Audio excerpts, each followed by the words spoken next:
Today we're going to make this project aimed at the absolute beginner using the skills we've learned from the teacher's handbook of Sloyd. Welcome back to Ancient City Craft Works. So the aim of Sloyd is really to build confidence and problem solving skills in kids. It's not to build a whole bunch of woodworking skills, but we use woodworking skills to do that. So one of the things we want to do is jump into a project as quickly as we can. So we've got this project today that is going to use the skills that we have learned up to this point that can be accomplished by the absolute beginner. Remember, this is really aimed at children, but this could be used by adults as well. First of all, what do we want to do? We're going to take a piece of poplar. Oh, by the way, we got poplar and oak. We thought we'd have two variations of this to teach the kids the way the different the woods interact, as well as for them to learn about grain direction and things like that. So step number one is to mark out the length of the piece that we're going to cross cut. So remember, that was one of the skills we learned, is cross cutting. So we will take our combination square, lay it across here, and mark the piece to length. After that, they can, of course, just take the saw and cut it immediately, but a jig like a bench hook might help. So we're going to put the bench hook here. Let's turn this around because we're going to use the Japanese style saw. This bench hook can be used this way with a Western style saw, or this way with the Japanese saw, especially if you've got a narrow bench. I have added magnets here at on the ends to help guide the saw. This is not a perfect solution, and it's not meant to give you perfect results, but it is meant to help the kids as they are developing a feel for the saw. So let's put the saw right here, mark on the edge. Remember, with the Japanese saw, you've got the rip cut on one side, cross cut on the other. Engage, we see that the saw's just not quite lined up. There we go. Let's move that just a little bit further. All right. Now, this is only going to serve as a guide, but we can come in. We can start here. One of the things we do like is to give the kids something to hold on to. One of the most dangerous situations is letting a free hand get in the way of a saw. Okay, just about every time I've been cut in hand tool woodworking, it's because I let my free hand get in the way of the cut. So you either want to have them grabbing onto the handle with both hands, or you want the hand here. So this is another reason we like the bench hook, is it gives the kids the opportunity to hold on to something. Okay, my hands are a little bigger. The kid could come in like this. And we're just going to let the saw do the work. Now, having the magnets there, it does slow the cut down. But so after we get the cut started, and after we've got a really good track, they can come in, move it away from the line, and they can cut a little bit faster. There's no reason to rush, though.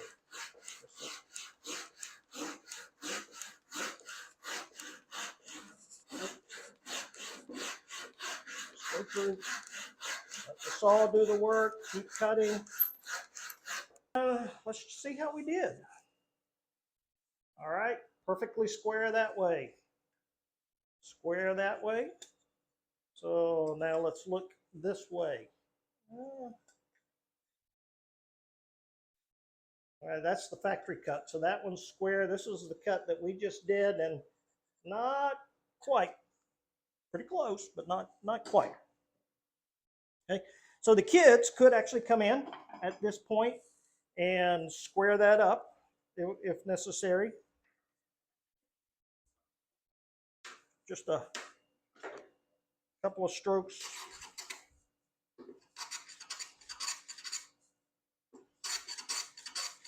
Remember, we talked about squaring before.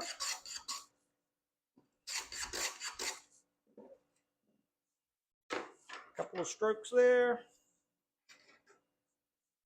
And okay, we are now square.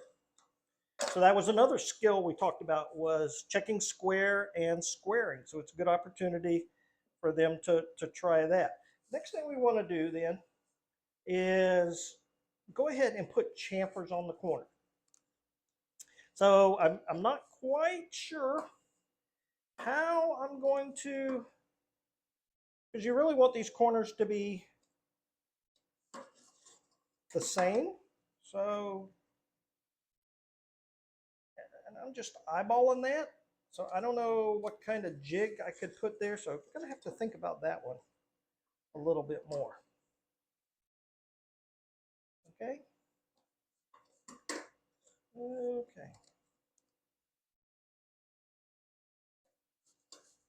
All right. So those are the corners there. Then we need to think about what size chamfer that we want to put on there. And we're not going to make it too big. So we just set a small one like that. Go ahead and mark all the sides.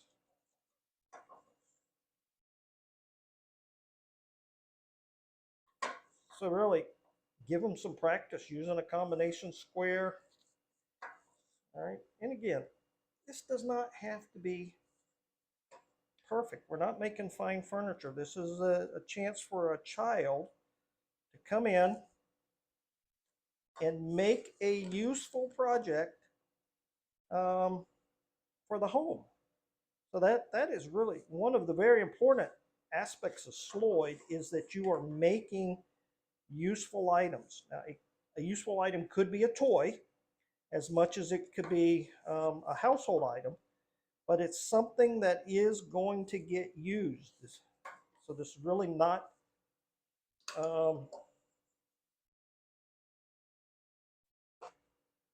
not really art.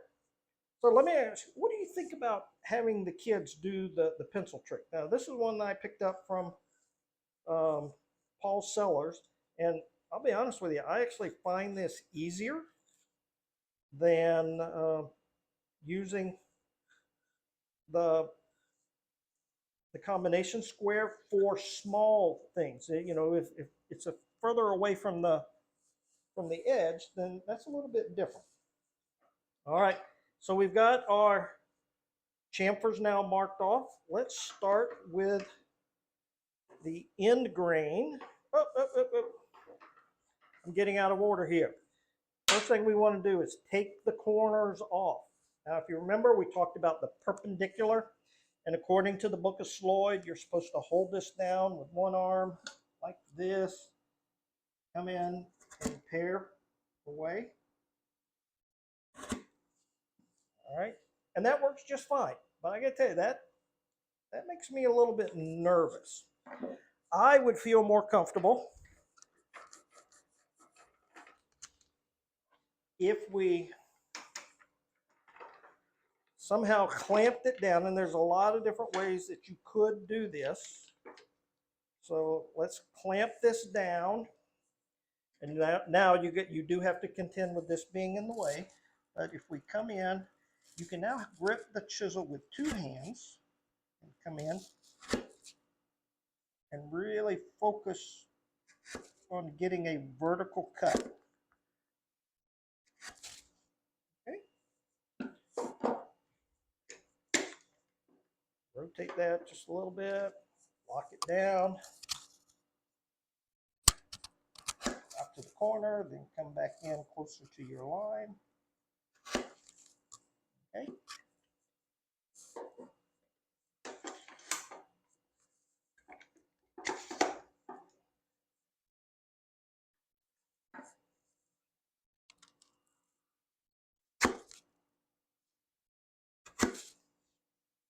All right, now we got four corners that have been chamfered.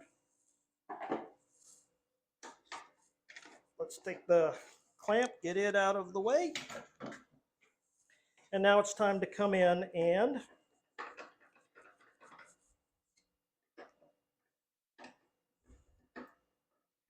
chamfer these edges. So I am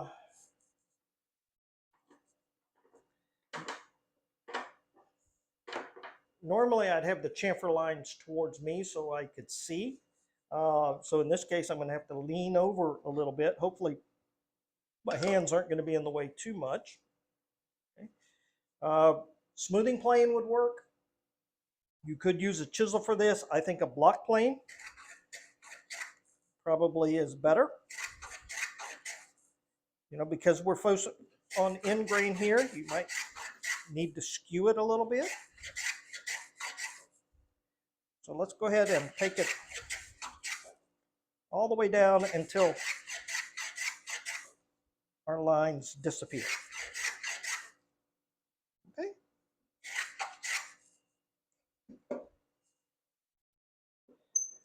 We'll come over to the other side. Now, when you're dealing with this end grain, you can see a pretty distinct difference between the factory cut and the saw that we did, or the cut that we did, because that we used a much finer tooth blade than what they used. Okay. Keep chamfering it down. So this was one of the skills that we learned, was putting in chamfers and bevels.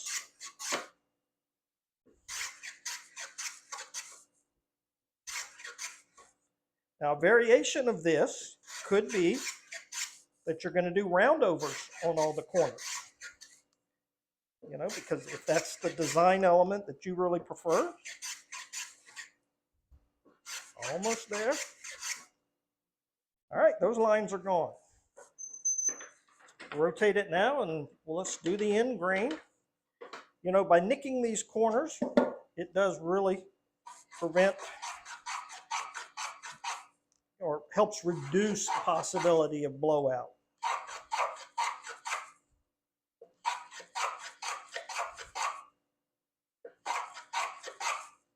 Just keep checking it regularly. Almost there, almost there. See a little bit of a residue of a line there. One more.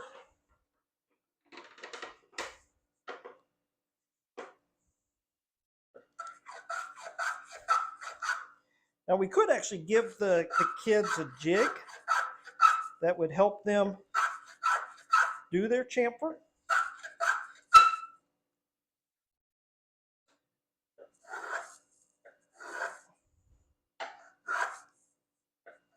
Sorry about that squeal.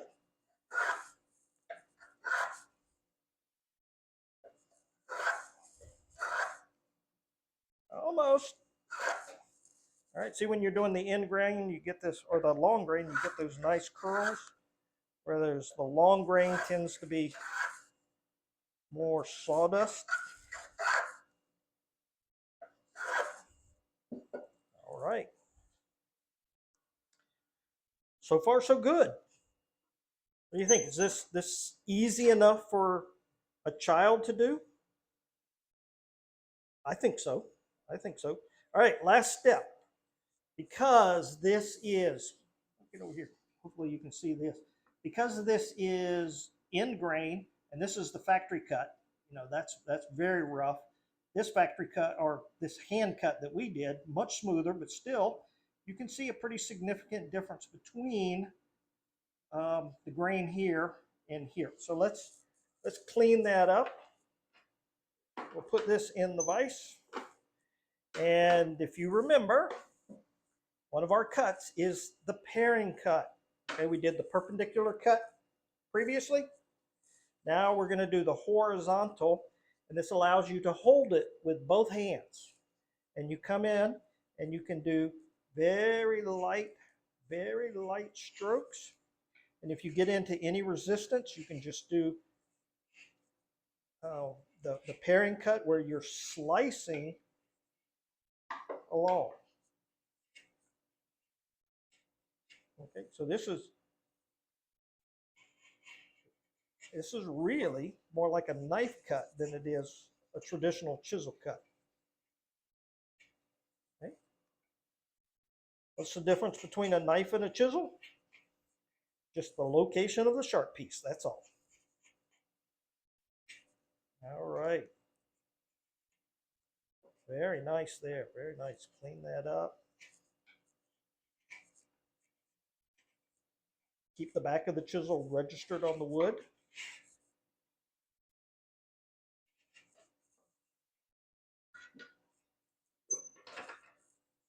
Now this is the part that's going to be a little bit more difficult because this is a very, very rough factory cut, but you're going to see that with a good sharp chisel,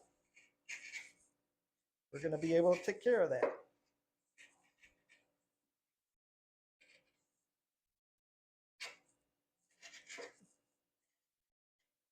Now thinking back on this, we probably should have cut this end off with the bench hook and our finer saw, and we wouldn't have had as much chiseling to do.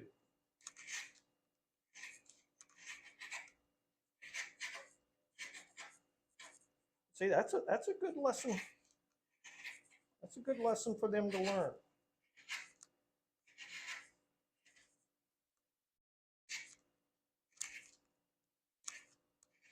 Make sure you keep those hands out of the way.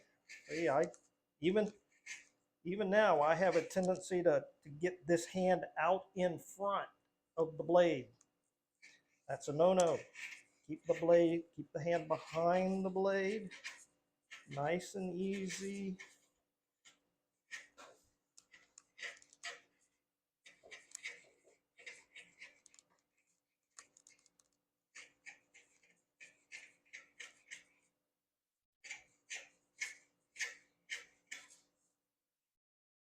Still not quite. A little rough spot there. A stabbing motion going on. All right. Now you might want to clean up the face of the chamfers just a little bit, because that now is a combination of end grain and long grain.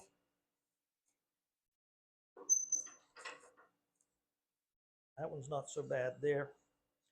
All right, last step we would do then is that, because this face is pretty rough, that needs a little bit of sanding. We could come in with the plane at this time and do some smoothing strokes here. But remember, this is aimed at the very, very beginner. I don't think that would have been good unless we had planed it from the very beginning. So next step then would be to finish this up, sand that down a little bit, put some kind of finish on it.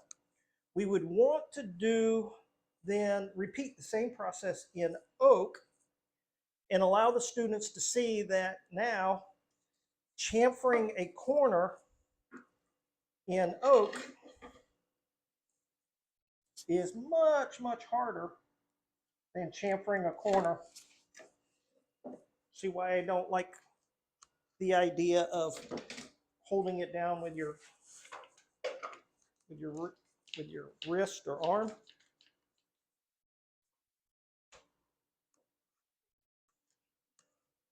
All right. Grab the chisel with both hands, come in, chamfer the corners. Okay. You have to take much smaller cuts. It does work and works well, but you just got to be careful. You can't be nearly as aggressive. All right, friends, drop me a comment. Let me know what you think about this as a project for the absolute beginner. I really like it, and I think what we should do is go ahead and finish out a full set of 4 coasters, and then the next project might be a coaster holder. Okay? And I think that would make a great gift for a parent or grandparent, something that the kids could really be proud of. Let me know what you think. All right, friends, appreciate you sticking around. Take care. God bless.